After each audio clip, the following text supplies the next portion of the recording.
Well, good afternoon, everybody, and welcome to Bayou Bets for Monday, May the 22nd. Zach Ewing, along with Jim Derry on this Monday afternoon. Glad you could be with us. Hey, do us a favor, like, subscribe to the YouTube channel before we get going. Bayou Bets has its own YouTube channel. We are growing. We would like to grow some more. You can help us with that. We are here to talk sports betting, everything in between. Maybe even a little societal problems like how many streaming services you have to pay for, Jim. We might get that's coming up.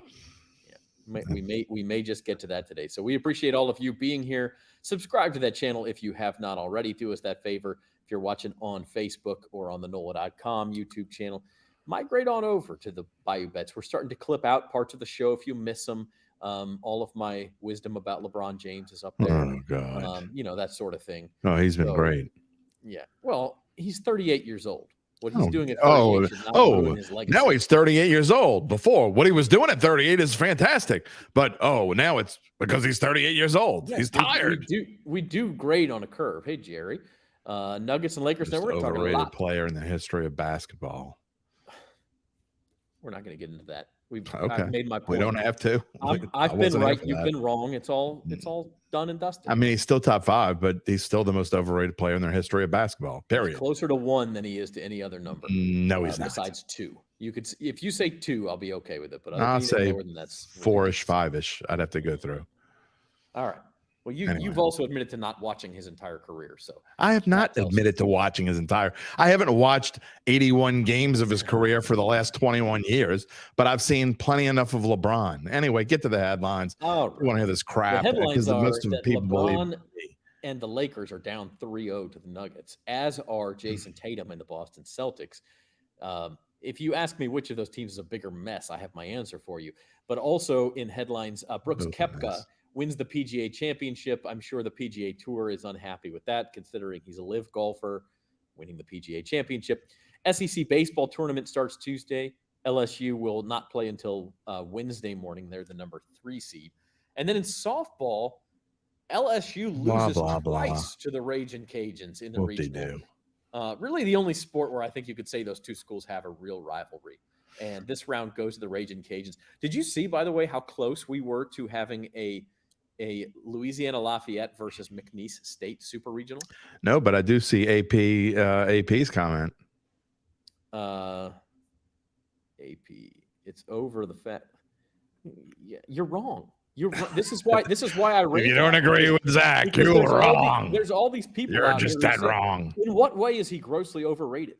If anything, he's underrated. You see, and the hard part about LeBron, I know this isn't part of our show today, but the hard part about LeBron is people automatically assume that if you say he's overrated, you're saying he's a bum, which is not true at all. I think he's one of the greatest players who's ever lived, but you can be overrated and still be one of the greatest players who's ever lived at the same time, because the fact that people think first of all, I know I joke about Zach, whatever Zach says is the word of law, but I will say this.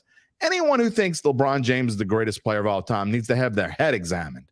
It's not even that's. So what about he's not? Tom Brady's got 9 rings. Terry Bradshaw's got 4 rings. Good Lord, here we go.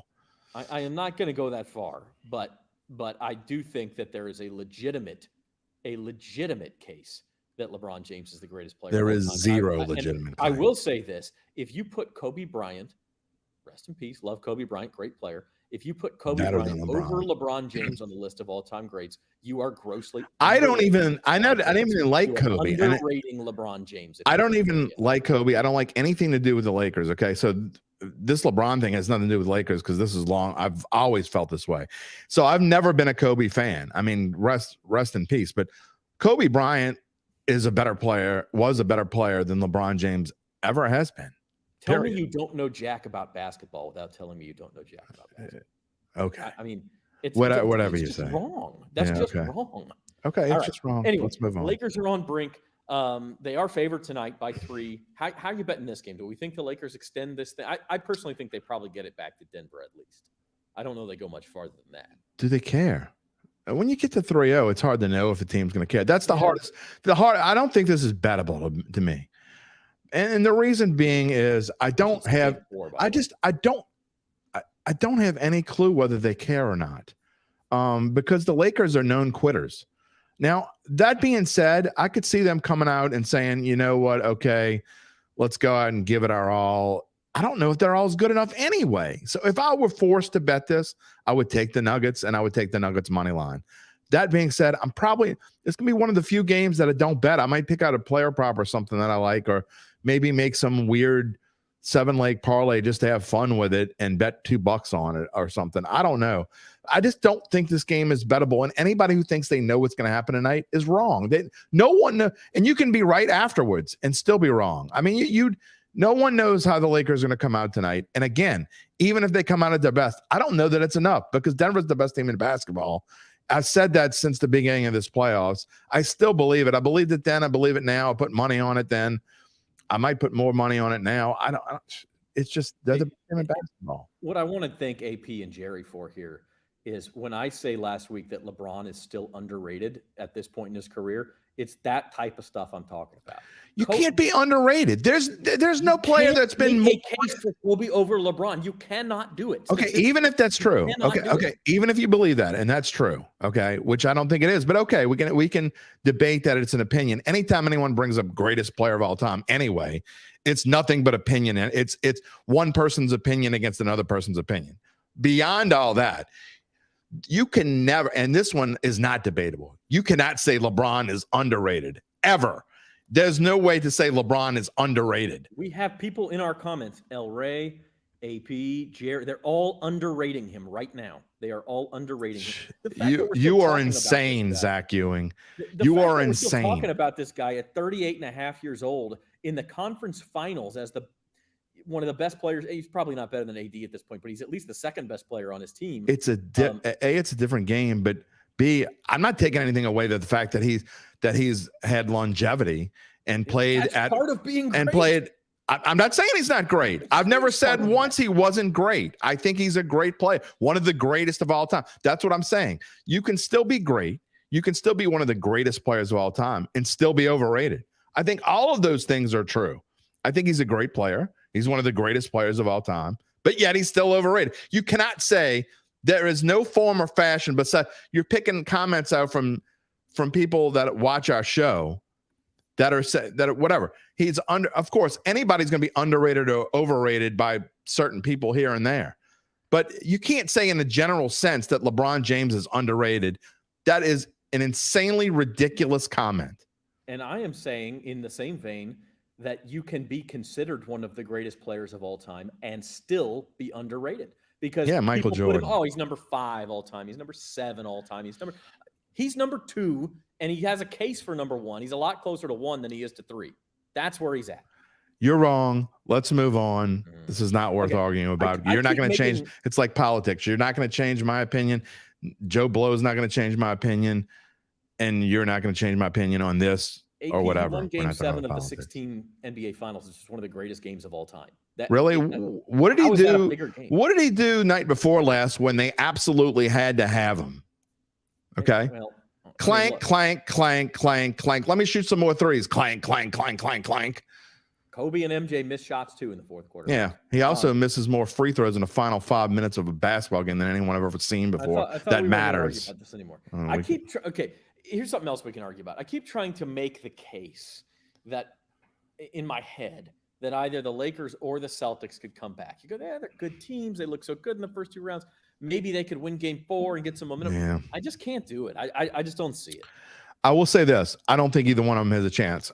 And history shows that it was a 149-0 if you lead a series 3-0. So it's not going to happen. That being said, I agree with your premise that if one of them were going to come back and make a series out of it, I think the Lakers have a better chance, because I kind of agree with what we were talking about in pre-production that maybe the Celtics have checked out. They surely looked last night like they checked out, and when the coach doesn't have a clue what's going on, you got to think they've checked out. I just don't think – I never thought the Celtics were as good as everyone else. Well, not everyone else, but a lot of other people thought they were. I never thought they were that great. I think that the Bucks would have been better served to have not gotten the heat right off the bat. Had the Bucks been able to make a little run in the playoffs and these two teams were in the NBA Eastern Conference Finals, I think it may be a little bit different. And I think the Bucks would have a better chance now against the Heat, if that makes any sense. But to get them right off the bat, I think maybe they took them for granted a little bit. So, but the Celtics, I agree. And you haven't even brought this premise out. I know it's because we talked about it in pre-production. I think the Lakers I think they can win tonight. Again, I don't know whether they will or not because I don't know. They may have checked out too. But they have a chance to win the night and then make it at least interesting in Game 5. Whereas the Celtics at Miami, I mean, that's a tough task. Although they can win on the road, I just don't know if they give a damn. I'm definitely betting Lakers plus 1,300 long before I would bet Celtics plus 700. I'm not betting either one, but yeah. I think, and it's funny because you saw the odds react to this. Before Game 2, even though Boston had lost its first 2 games at home, before Game 3, you could still get Miami at plus 120 to win the series. Amazingly. Could get Miami's before last night. And I went and bet. Yeah. And I went and bet this because I already have a ticket on the Nuggets at plus 410. So I went last night and I went, if the Heat are still plus 300 or better, maybe I'll hedge that way because I still think they're going to win the series. They were plus 500. That was an insta bet. So I've got both plus now. 120 to win the East. And then we saw things change, right? They were also 4.5 point favorites in Game 3. Now, after last night, for Game 4 on Tuesday night, we see the Heat is favored by 1.5. So that's insane. Huh? And they are now huge favorites, as you see, to win the series. Like you really can't bet that. Although I suppose you could if you had a bunch of money, if you wanted to make a quick $100. I've been betting the Heat the whole series. I'm not going to stop. $10,000 down on the Heat, but I just the Celtics have quit, man. Joe Mazzulla, you can see it. He's basically telling you they've quit. Oh, Joe, you've lost the locker room. Yeah, I have. I don't know how to get it back. Other than that, you are in. Other than that, the Celtics are just fine. You are in really, really bad shape when your coach is saying that. By the way, apparently in AP's world, NBA Finals the only thing that ever happens in basketball. It's the same. Look, and that's the kind that Bill Russell's the greatest of all time. In your defense, just a slight, and I definitely don't want to get on this train, but that's what people always talk about when they talk about Tom Brady and why he's automatically the greatest player in the NFL. Now, look, if you think he's the greatest player in the NFL, I mean, you of course you have a case, and I don't agree with you, but I mean, you have a case. But people always bring up that all his rings. Again, Terry Bradshaw has 4 Super Bowl rings. Does that make him the second best quarterback in the history of the NFL? Okay. So, Flacco has more rings than Dan Marino. Right. And so does Trent Dilfer. Right. I mean, so that's the dumb argument. But I've never been for the finals or championship argument. But you can definitely include that in an argument, but it's not the end-all argument. So if MJ was that great, why didn't he make more than 6? LeBron's made 10. 6 is a lot. It is, but 10's more. You should get credit for that too. Yeah, but he won all 6. He won every time he got there, but that's a whole different story. Anyway, here's your NBA championship odds. This tells me that assuming you could scratch off the bottom ones. Yeah, assuming Denver and Miami finish it off, you're probably looking at something like Nuggets minus 250, Heat plus 200 sort of thing. Yeah, I think that's fair.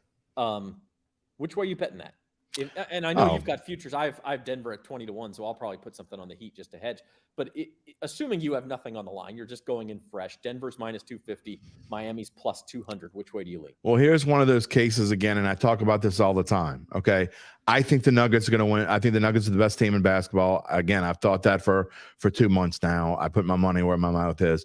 However, if the odds are what you said they're going to be, there's more value on the Heat because I think the Heat can win. I'm not going to bet a team minus 250. I don't think the disparity is that far, and the Heat still aren't getting enough respect.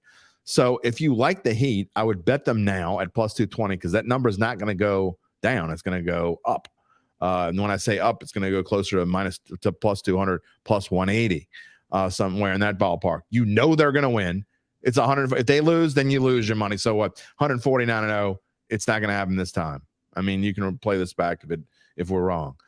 But I think the value is on the Heat. I think the Nuggets win, but I don't think they win. I don't think they win by enough or enough times to not take the Heat. If you want to bet it, And with that being said, I wouldn't bet it at all. I don't think there's enough value in either one of those teams to bet at this point in time. If you missed the train already, I would just bet game by game and try to pick out different scenarios and find where you can get value in a game by game situation, because neither one of those series odds are worth betting at this point. Yeah. I mean, it would be a fascinating matchup, and we can talk more about it on Thursday or next Monday if it comes to fruition. But Tuesday. Yeah. Sorry, show will be Tuesday next week because of Memorial Day, and I'll actually be on vacation. It'll be Jim and Spencer. But Nikola Jokic, does the Heat have anyone who can stop him? But no. If they do, Eric Spoelstra will scheme something up. I mean, Eric Spoelstra has just owned. I mean, put the dunce cap. You want to talk about most underrated, one of the most underrated coaches in the history of this game, and you want to go history of the game. Eric Spoelstra might be, and I know, you can pick a year out of anything, but what he's done with his team has only, increased what I've thought about him. I've always been a fan of his and thought he was just a fantastic coach. But now, I mean, look, Jimmy Butler's good, but he ain't that good. The only thing missing from Spoelstra's resume really is a championship without LeBron James. Yeah. Which he might get it. He might get it. He may get it. And by the way, AP, are you even listening to us? It's not the only thing that matters. It's not the only thing. If you think it's the only thing, we never said, neither one of us said they don't matter. They matter. I think you have to have one to be considered in the GOAT conversation. I will say this. Whenever I'm sitting in poker table, and I sit at a lot of poker tables. So when you sit at a poker table and these kind of conversations come up, whenever someone says Joe X player has X rings, I don't even argue with. You can't argue with someone who thinks that rings are the only thing that matters. You can't argue with them. It's a ridiculous, insanely dumb argument to say that Joe Blow has more rings than someone else. That means, I don't want to say it means nothing, but that's only a small percentage of what makes a player great. Yeah, again, Dan Marino is one of the greatest players who've ever played football, and he has 0 Super Bowl rings. I'll tell you what a great counterpoint to what AP is saying here is Nikola Jokic. I think Nikola Jokic is a great player. He's a Hall of Fame player. He has not had the help around him before this year to get to the highest level. Now that he a lot of players haven't. Yeah, we're seeing what he can do. They did make the conference finals in the bubble in 2020. And Jokic was still pretty young at that point. They've had a lot of injuries the last 2 years. And, now he's showing what he can do. He's most likely going to be in the NBA finals, going to be favored to win the NBA finals. And then we can talk about Nikola Jokic in that conversation. So I think, yes, being able to perform in the highest level, certainly a feather in your cap, but you have to have some teammates to help get you there too. If Tracy Porter doesn't make that interception against the Colts and the Colts win in overtime, does that make Drew Brees any less of a great quarterback than he is had he not won that Super Bowl? No. He's still, great quarterback, won a Super Bowl. It doesn't make him any better because he won that Super Bowl. I'll say the Super Bowl brings him up a peg. I just hate that argument. I mean, but you can go. It's not the only thing. And Mike Trout's never won a playoff game. Baseball is a totally different story. You really need help in baseball. Oh, Shohei 100%. Ohtani is the greatest thing ever, but he's never even been in a playoff game. But you just look at football. Football, there's 22 players that start. If you don't have, 18 really good ones and 4 others that are just average, at least, you're not going to win a game. Patrick Mahomes is a great quarterback, but he's also surrounded by a lot of great players. Same goes for. Why is that apples and oranges? We're talking about the same thing, whether rings are the end-all, be-all of a discussion about how great a player is. That goes to my point of when people start bringing that up, I just stop talking. You can't argue with people that think that. And look, AP, I'm not even bashing what you're saying. I get your argument. What we're saying is it's not the end-all, be-all. It's like 10%. In my opinion, 20 maybe. You can argue that could it be 10, 20, 30? Yeah, sure, but it's not everything.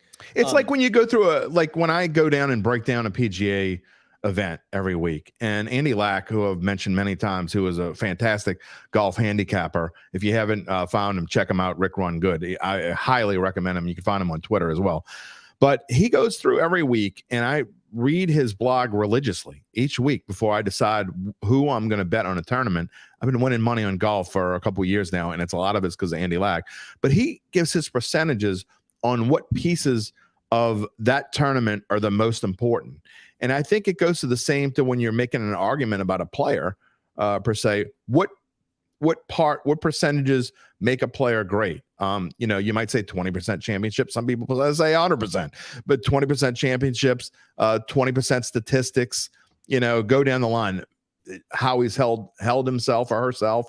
So there are different ways, and people have different percentages to calculating who the greatest player of all time is in any sport. And to me, that's where it's hard to argue, and it doesn't make a difference what you or I think anyway, because there is no way to say who is the greatest player in any sport anyway. It's all pure speculation and opinion. I mean, some people think Secretariat is the greatest athlete who ever lived, and by definition, athlete is the first two words are a person.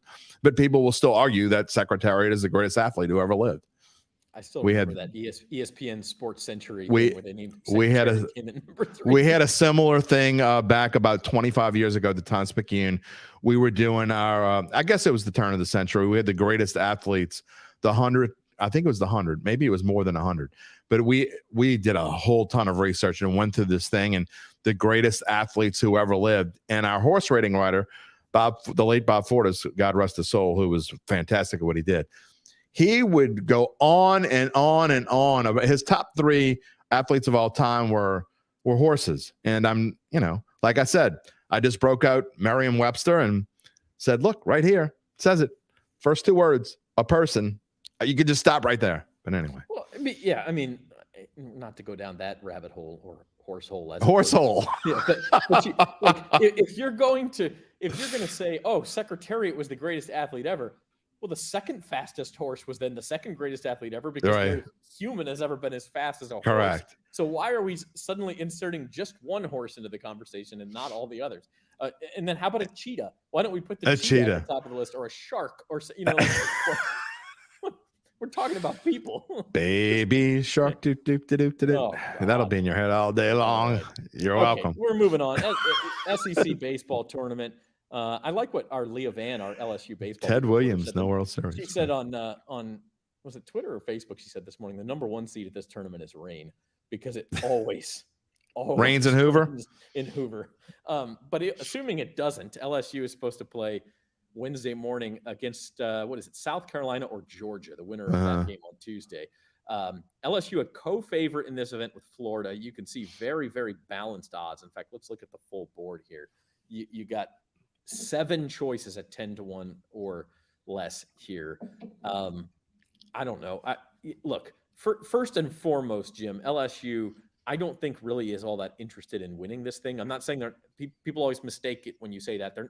They're going to try to win. They're not lying down, but they're going to try to win. But they're going to maybe they take Paul Skeens out after 6 innings instead of 8 innings. Maybe they take Ty Floyd out after 5 instead of 6. Not going to abuse the bullpen arms. Give somebody a day off here or there. And if you win it, great. But look, D1 baseball has LSU as the number 4 national seed right now. Even if they were to go 0-2 this week, they're probably still like the number 6 national seed. All that matters is that you're in the top 8. That means you get to host a super regional. If you get that far, LSU is going to be in the top 8. So the question is, how much are they really interested in going all out to win the SEC tournament? By the way, thank you, AP. We appreciate it. Even if we don't have to, we don't have to disagree. Exactly. We thank you for saying that. I will say this: if I'm gonna bet on someone, I am going to take someone who is fighting for something. I'm going to take a team that is on the fringe of either a top 8 or a top 16 to get a super regional at home, right? So that leads me to the likes of the latter of these 3, Vanderbilt, South Carolina, Auburn. I mean, Tennessee's played poorly. Tennessee could still get. They're probably a number 2 seed regional territory. If they won the SEC tournament, could they get to a regional host? It's not a terrible bet. No, but I think that's a little low. So I like an Arkansas. I like Vanderbilt. Vanderbilt always plays well in these sorts of things. And South Carolina, man, they can match the ball when they have to. So depending on what the weather's like in Hoover, I have not seen if it's going to rain this week in Hoover, but they don't assume that it is. Yeah, they might not have the pitching to get there, but I kind of like Vandy. So Vandy and Arkansas would be my 2 picks for this thing. I wouldn't touch LSU with a stick. I just don't think they care enough. And look, Tigers fans when they spit the bit in this tournament and go 1-2 or whatever it's going to be. Don't the season's over. They were so good. They were number one for so long. They don't care in this tournament. They care very little. Let's put it that way. I don't say they don't care. They care very little. I think you can actually get them as high as plus 600 if you look in the right place for a national championship. And if they went 1-2 in, I go but the plus 800 to like plus 750 or 800. Or I might bet on them. That's what you do. Yeah, because for sure. They were like 350 a few weeks ago. Yeah. So if you can get 800, 750, something like that, because people do start looking other places. I mean, look, they still have more top end talent than anybody, and we talk about their pitching depth, but I think they're good enough to get to Omaha if they're playing well, and then we see what happens. Then you get into a position where if you've got an 8-1 ticket, you could hedge, or you could just you've got great value at that point. Is there something you can bet to make the College World Series? Because I think LSU has an excellent chance to make it to Omaha. We may see that once the brackets are unveiled, but I think the way these things are set up, I think LSU has an excellent chance to get out of Baton Rouge in the regional and then play their super regional at home and win that. I think in a best 2 or 3 series, because I think they have an excellent chance to win the first 2 games of a super regional, no matter who they play. So I like their chances to get to the College World Series. I just don't know winning it all. But like Zach said, if they lay an egg in this tournament and their odds get to like plus 800, then I may go put a little money on them, because I think you're getting good value at plus 800. Anything lower than that, I probably wouldn't bet on them. But then again, I mean, college baseball, these odds are kind of silly. Well, one team I'll also point out that we didn't mention here, Kentucky at 12-1. D1 Baseball's got Kentucky as the number 9 national seed. So something to fight for. That has something to gain. Now, not that D1 Baseball is the Bible. I mean, they don't, but they are very good at what they do. They're one of the most recognizable. Goes to my point. Put out these projections. They're number 9. Virginia's number 8. A lot of these other teams in the SEC, and these are, again, just projections from D1 Baseball. Vandy, number 7. LSU, 4th. Arkansas, 3rd. Florida, 2nd.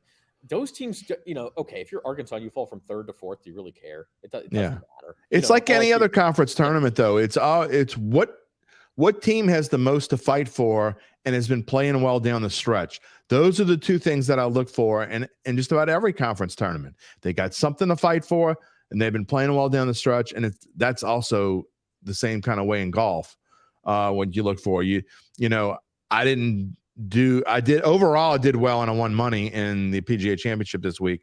However, the 2 guys who I liked the most, neither one of them did all that great, but it was based off of the correct reasoning. So, I had Tony Finau and Xander Schauffele. Tony Finau spit the bit on Saturday and Sunday, barely made the cut. Xander Schauffele did play well enough to get into the top 20, but it goes, you just use whatever your formula is. It goes back to any argument. Whatever your formula is, stay consistent. Use the same one all the time.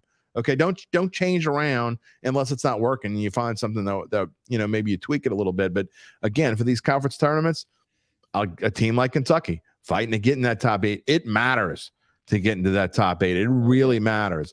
And so maybe that is a good value at plus 1,200 because they'll be fighting as hard as anyone else. Okay, so Jim's a pro, and he just made the segue for us into golf because we do want to talk a little bit about golf. The PGA Championship wrapped up. Brooks Koepka, the winner, and we look forward. The Memorial is not this week, but next week, and that's the next kind of elevated event. But in about a month, we get the U.S. Open. That's the next Father's Day weekend.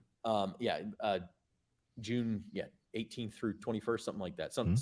I have the days wrong, but that weekend. And as you see, Brooks Koepka, who finished 2nd at the Masters, won the PGA, has now got himself up into the echelon of Scotty Scheffler, John Rahm, Rory McIlroy to win these tournaments. Those were kind of the big 3 before the season started. Now we've got, we've got Koepka up there too, Jim. Yeah, and again, these are the same. Going back to what I was just saying, it's hard to make a bet right now unless you would like one of the super favorites like the Scheffler or the Rahm, because their odds aren't going to go down. So if you like Scheffler or Rahm, you're getting. I never think you're getting value in anything golf wise at plus 850, unless Tiger Woods, 30-year-old Tiger Woods came back and played. Other than that, I just don't think you can. I don't think you can bet right now. You have to wait and see how these guys play over the course of the next few weeks. That being said, I probably will not take Brooks Koepka anywhere. I did have him for a small bet yesterday. It hit. It was nice. But I'm never going to be one of those guys, again, unless it's somebody like Tiger Woods or somebody that's just on a ridiculous heater, that I'm going to take in back-to-back majors, because it hardly ever happens. So I'm not going to be playing any Koepka here. I just don't, and you don't get to see enough of him when he's playing the Live Tour. I know that's part of your whole thing, but I will tell you this. I like the way Rory played after that. He got over that debacle starting +6 or whatever it was, and then just kind of tore things up. He looked like his old self for a while there. Not so much yesterday all day, but I think Rory, and again, those odds are inflated. That's not a good number, 10-1, but I will be watching him as we go into Father's Day. Yeah, in LA Country Club, where the U.S. Open is this year, kind of a long, hilly course. I also think of Max Homa, who won at Torrey Pines earlier this year. It's somewhat similar to Torrey Pines. He's a California guy. Poa grass on the greens. He's used to putting that. And then Xander Schauffele, another California guy, the other one I think of.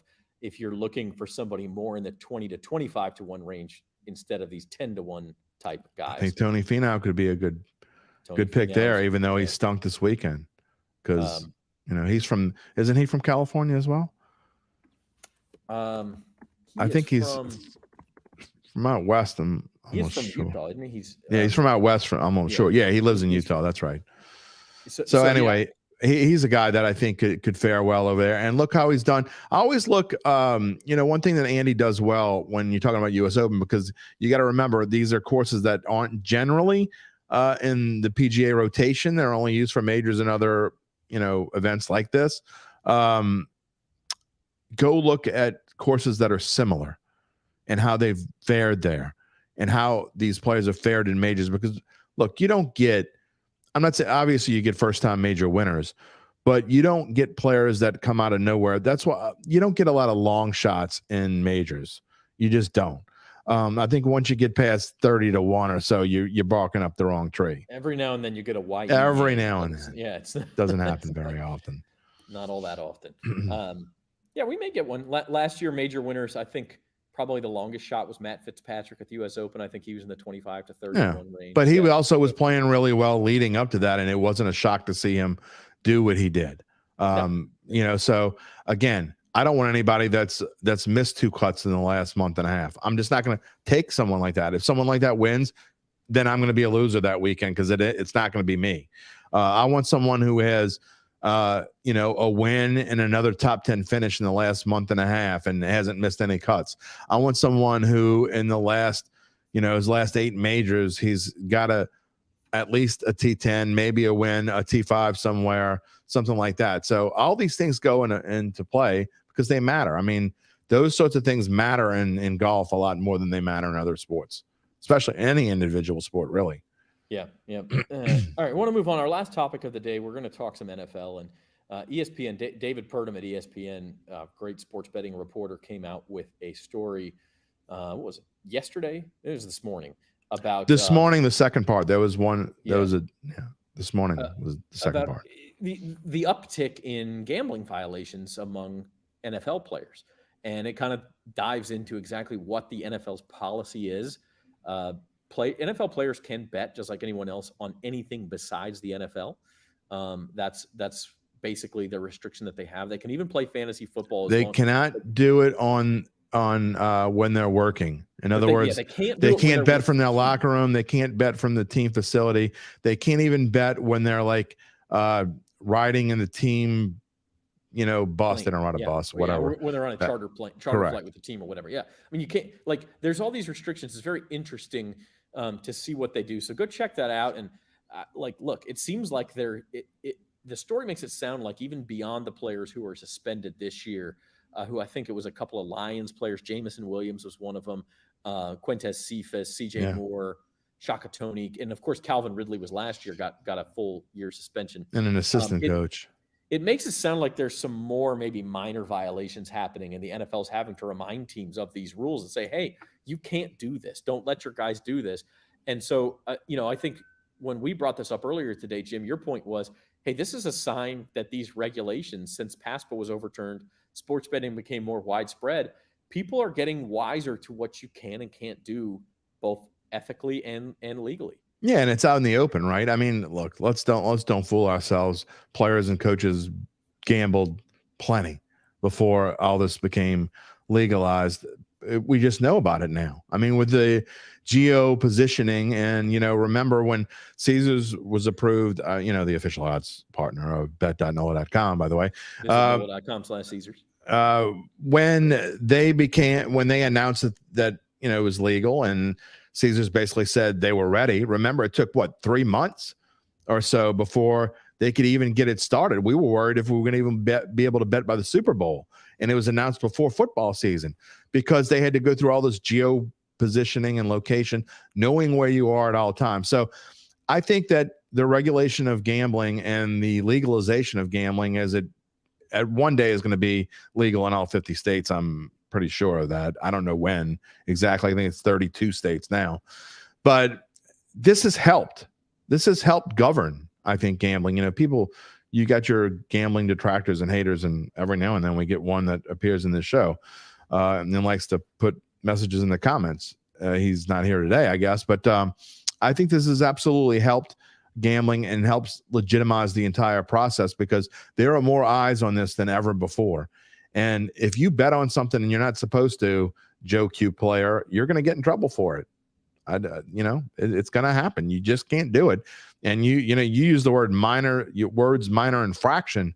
I don't think there is any minor infraction when you talk about gambling when you're a player. If you don't do it the way you're supposed to, you're going to get busted, and it's not going to be quick and easy. You're going to get hurt more than Alvin Kamara is probably going to get hurt in a month or so.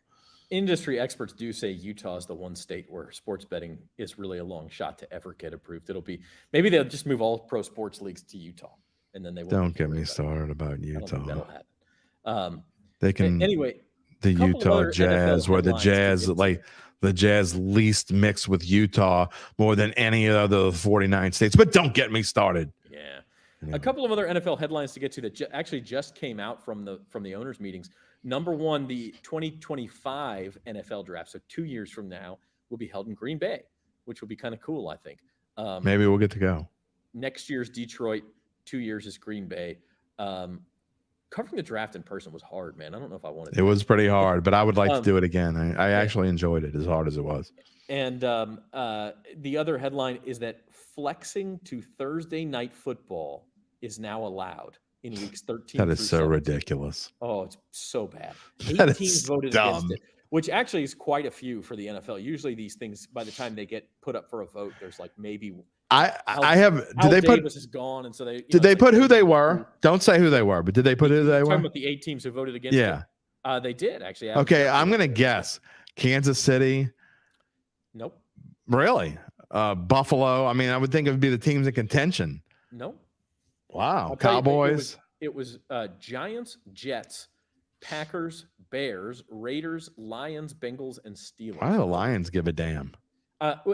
Because they're probably getting flexed to Thursday night. I don't know. They stink. It is ridiculous. I mean, look, flexing to Sunday night or Thursday night games are ridiculous in general. To flex somebody now they have to give 28-day notice, so I guess there's that.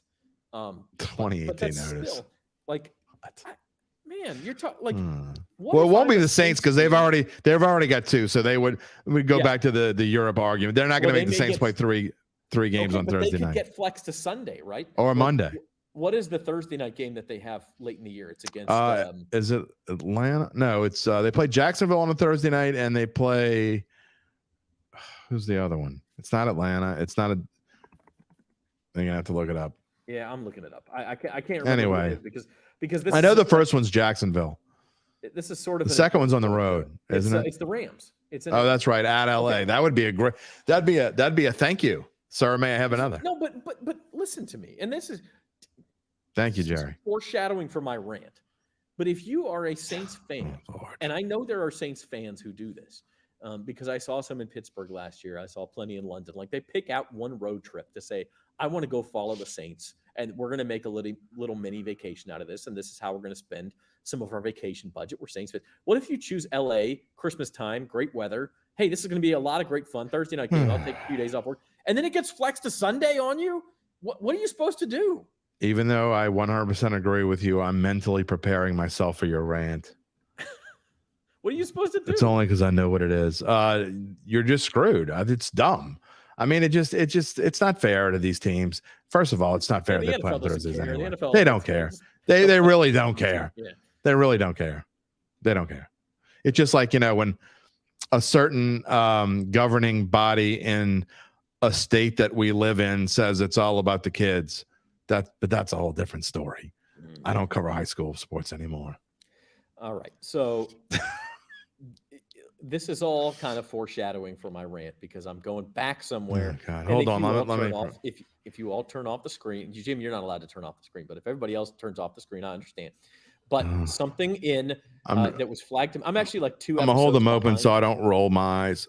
Oh, I do want to mention one more thing. Hold on. We do want to mention one more thing. The Saints are being sued by the Bucks over the use of the word crew, as in KREW, like Mardi Gras crew. Yeah. Because the Bucks they use that for their fan section, and the Saints are using it for their cheerleaders. Yeah. And the Bucks are you kidding me, Tampa Bay? Next thing you know, they're going to tell us we can't eat red beans on Mondays either. We're going to sue you over the use of the term Mardi Gras. Like, piss off next? Tampa. How about that? Yeah. Come on. Absolutely ridiculous. Okay. Piss off. Back to bracing yourself. Okay. Back to bracing yourself. All right. So Ted Lasso, I'm like 2 episodes behind, but a clip was sent to me Jerry. by Rock. Oh, I mean, they're just looking for it'll be settled out of court. They'll get $1 million or something. All right, get on with it. Just get this over with. Look, and take that off the screen so it doesn't have anything to do with the Saints.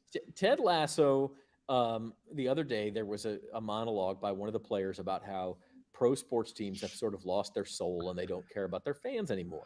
Okay? And this brings me back to the Oakland A's. The Oakland A's, who, and I know what you're going to say, they haven't drawn any fans this year.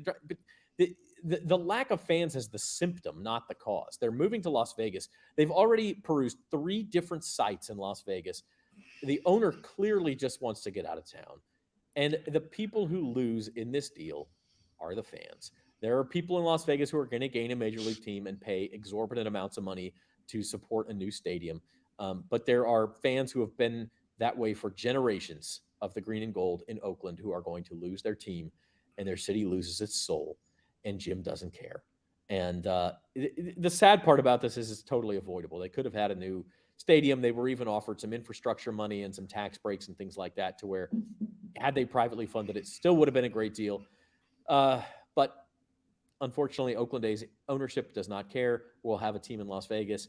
And by the way, the A's are freaking terrible. They're on pace to set the record for, I don't think they actually will, because that's not the way sports work anymore. They'll win enough games. But they're on pace for like 122 losses. This guy's dead. Yeah. Scratch him off then.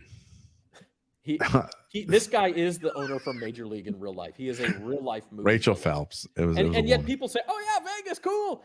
This guy's a villain. Let's treat him as such." He owns the team. He should be able to do whatever with that team. It's a public trust. Then make it a public trust. Until it is a public trust, that person had to shell out, I don't know, however many multiple hundreds of millions of dollars. A lot of money without even lifting. What if he wouldn't have made a lot of money, Zach? What if he had lost a lot of money? Would you feel the same way then? Probably not, but that's not even close to being true. So I don't feel bad for him at all. Okay, if he had lost a lot of money, he would have sold the team a long time ago. But I don't feel bad. I'm going to tell you what I don't feel bad for. The 23 Oakland Athletics fans who are going to be upset about this. They don't give a damn. The A's stink. They don't go to the games. It's we joke about Major League, but Rachel Phelps trying to get attendance under 600,000 for the season. They can move to Miami, which didn't have a team at the time. It's different in Oakland. No one cares. The A's are irrelevant. They even when they were winning and going to the playoffs, they were irrelevant. What? How? Why? How? By the way, Mr. Horace, I love baseball. It's my number one sport. If you haven't heard me say that before, I love baseball more than I love football. By the way, so I think football's baseball is fantastic, but I don't care whether the A's play in Vegas or whether they play in Oakland or San Francisco or if they play in Fremont, California. They should play wherever is going to make them the most successful. And playing in Oakland is not going to make them successful. They just can't win there. They can't win a championship there. They have won a championship. What, in 1973? 1989? And they had chances after that. It's a different world. We don't live in the same world that we live in 1989. Trust me, I know. I lived in 1989. I remember it very well. I remember the earthquake game. And don't get me started in that season. The Cubs should have been in the damn World Series. Will Clark just got ridiculously hot. Anyway, Ted Lasso is oftentimes sort of pie in the sky and super optimistic and things like that. But why can't we make sports for the fans? Who else are they for if they're not for the fans? Okay, so how would we gauge this anyway? How would we gauge whether a team should be able to move or not? I don't think a team should ever be able to move. You don't think they should still be in Philadelphia? I mean, okay. If the United States adds states and adds territory that doesn't have a team, then I'll consider it. I mean, like there was a giant population shift. There were 2 teams in Philadelphia. There were suddenly the Dodgers should still be in Brooklyn. Philadelphia. I mean, like having teams in California. You want to talk about something that was a long time ago and the world was different. That was 70 years ago, and that was different. What about the Arizona Cardinals? Should they still be playing St. Louis? Probably. Are you insane? Are you? I mean, seriously. But no, look. St. Louis is an awful football town. Hence why Georgia Frontiere realized, this was dumb to come here. Don't they have the best attendance in like the XF USFL or whatever the hell it's called? Like their fans watch bad football. They're used to bad football. That's all they've ever seen. They had one really good year. You're bringing up things from 70 years ago, and you like to compare things to things, but when I tell you, unable to answer the question, why should it be about the owner making money and not about the fans who support the team? Why? Because the owner owns the team. It's called business, Zach Ewing, or as Tom Benson used to say, business. And look, let me tell you something. You can hold out if you're an A's fan. You can hold out when the Saints we're talking about moving to San Antonio after Katrina. Look, I hated it. I still to this day my wife wants to go to whatever that Glitterbond or whatever the hell the thing's called there. I refuse for the rest of my life unless something with work forces me to. If you call me or Robert calls me or something says I need you to go, you're going to San Antonio for such and such. That's the only way I will ever go to San Antonio, because I refuse to spend one dime of my own money in San Antonio because they tried to steal the Saints. Now, had the Saints gone there, it would have been their prerogative. I'd have been pissed off about it, but it would have been their prerogative, just like in 1985 when they almost went to Jacksonville. It would have sucked. I would have hated it. I wouldn't have understood it as much then at age 17 as I do now, but it's their prerogative. Teams have a right to go where the owners of the team, to me, have a right to go play in Yakima, Washington, if that's where they want to go play and think they're going to be profitable. Why? Because they spent their own damn money to buy the team and they ought to be able to move them, period. They don't have a contract with the state or the city. They should be able to move if they want to. It's my opinion. We disagree. You know who can't? John Henry can't move Liverpool Football Club because it's a public trust. It's not in the United States of America. It doesn't make one rat's ass of difference to me. Sometimes we get things wrong, and we got it wrong here. All right, Jim, tell us what else we got wrong, because we're about to have a big problem as sports fans. Well, I mean, just like I disagreed with yours, I think you'll pick parts of that you're like, all right. I've been trying to get this rant out for over a week now. I planned it on last Monday's show, and then I couldn't make it. And then Thursday, my internet got derailed. So it's a little dated, because when I first wanted to bring it up, it was very timely. Now it's just semi-timely. It'll be more timely as we go forward. Peacock TV, in case you haven't noticed or heard about this is a pay subscription service owned by NBC. And this is going to be, counterintuitive to what I just said, because basically businesses should be able to do whatever they want, right? You can do whatever you want, Peacock. You can put NFL playoffs on your own little pay network if you want, but guess what? I ain't paying for it. In fact, I've been a subscriber to Peacock for over a year now. And as soon as this month that I've already paid for is up, you're getting the axe, because you're going to hold NFL fans hostage then that's your right. You have a right to do it, but I also have a right not to pay for it. And there's been a lot of talk as of late about YouTube TV, and Zach and I have had this discussion as well about Sunday Ticket and whether it's too much. And we've talked about Bally Sports and whether it's too much to pay for it. All things that these services have a right to do. But what you're going to see when you do things like this, Peacock TV, when you force people to watch playoffs on your network, you are going to suffer because there are going to be more people that either find a way to cheat and get it through brother-in-law's Peacock or go to a bar and watch it, but there are going to be more people that axe your network than are going to subscribe to it from this. I don't know what you think you're going to get out of it. And, YouTube TV, a little bit different, I think, in the case, and I'd actually like to hear your thoughts on this, Zach, about Sunday Ticket moving to YouTube TV and what they're doing. The good thing that YouTube TV is doing, they're allowing you, if you got Red Zone before, you can still make that a separate little thing and it doesn't cost nearly as much.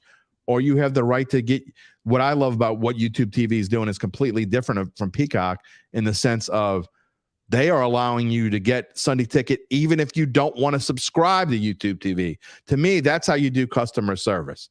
You allow people to get things that they wouldn't normally be able to get instead of just forcing them to subscribe to your network.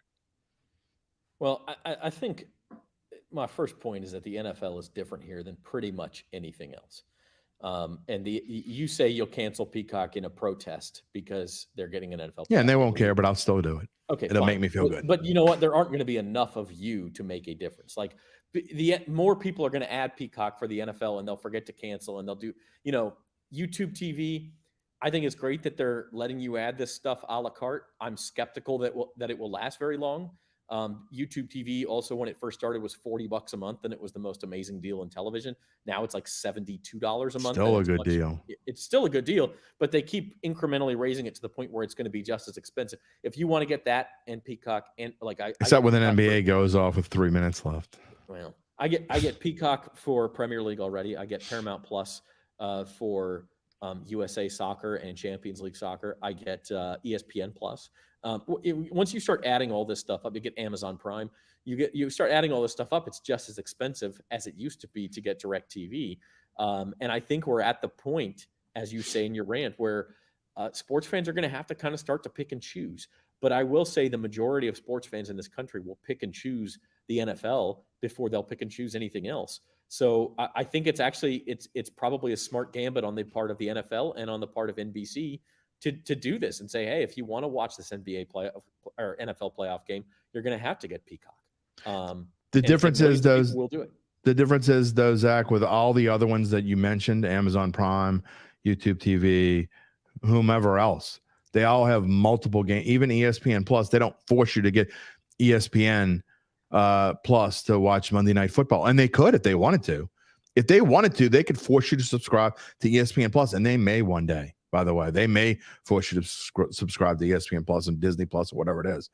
But that is the biggest difference. You're going to try to hijack a playoff game and force people to subscribe to your service, which I think is crappy. And to me, Peacock is one of the worst subscriber-based services there is. Not because of the programming, which, again, I'm trying to figure out why I have it anyway. They do have some golf on there sometimes. And there are a couple decent shows that I like, but I don't hardly ever use it. But besides all that, but to hold NFL fans hostage for one game, to me, is obscene. And, I hope people respond accordingly. We can wrap a little bow on this whole conversation and say, yes, they should act more in the interest of fans. Because you know what these deals with streaming services do is they put money back in the pockets of the owners. You missed exactly what I said to start. They have the right to do whatever the hell they want. They make money whether they put a good team on the field or not. As Horace said, city and state subsidize the owners by helping build ballpark villages and parking garages and all kinds of crap that lines the owners' pockets. Right, and they shouldn't do that without putting something in their contract, like the Saints, who cannot leave until actually that contract is pretty close to up. I believe it's up in 2027, if I'm not mistaken, the latest contract but they should put it in the contract. You cannot move for any reason, or you owe us X billion dollars if they don't put it in the contract, the city and the state isn't smart enough to do that and subsidize them without putting that in a contract, that's their bad. Well, the good news is, as El Rey says, if we get on enough streaming services, we may have YouTube influencers on the sidelines for games. You know what that reminds me of is the Nickelodeon slime game. That exactly. unwatchable. It really is. I can't imagine kids watching that. My son watches. It's a fun idea. He likes it. The slime graphics and stuff make it fun. But like, you have these influencers on there who have never watched a football game before in their lives and go, "Oh my God, they hit really hard. I almost knocked over my goblet." And you're like, this is so stupid. Why are we? And I suppose you're growing the game and you're getting more 7-year-olds to tune in. I don't have as much a problem with that. You know why? Because Nickelodeon is easily, it's never a Nickelodeon standalone game, and Nickelodeon is easily accessible by pretty much anyone who has any kind of streaming or service or cable or DirecTV, satellite, whatever, dish, whatever it is.